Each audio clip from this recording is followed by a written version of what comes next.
My name is Jennifer Ankrom Khan. I work for Action Against Hunger, and we have been in KP since 1979. We're an INGO that focuses on hunger and malnutrition. So we work on hunger and we work on malnutrition, but that means that you must work on a number of different things.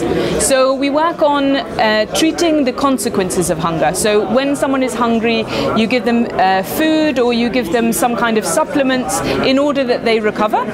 The second part is preventing the hunger in the first place. So what is causing the hunger? Is it that they don't have access to food, which is the common conception, that they don't have access to food.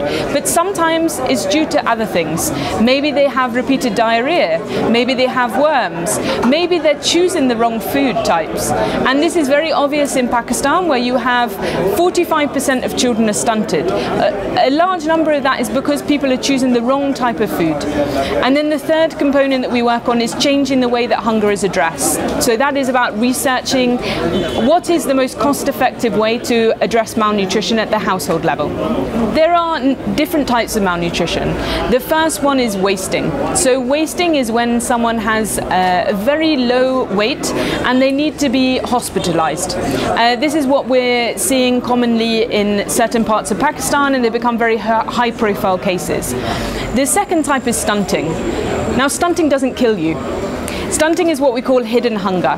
So 45% of your population is stunted. That means they're short for their age, but they're also their brain is not fully developed. Their health is not fully developed. It means that throughout their life they will continue to suffer. And the problem with this is there is a critical period. If you do not receive the right nutrients when you are after conception until you're 2 years, there is no way to go back and fix that. So this is something where we talk about this 1,000 days. You have to target from when a child is conceived to when they're 2 years old. Only by changing their malnutrition status will you change their life.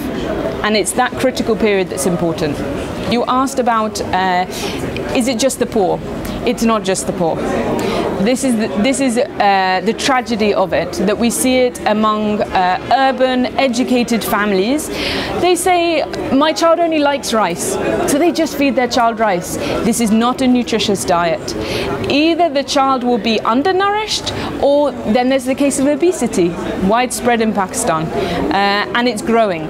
So this means that it's affecting all populations. It's everybody's problem. We've all got to work on nutrition. I think the first thing to do is to make sure that you know what is a nutritious diet.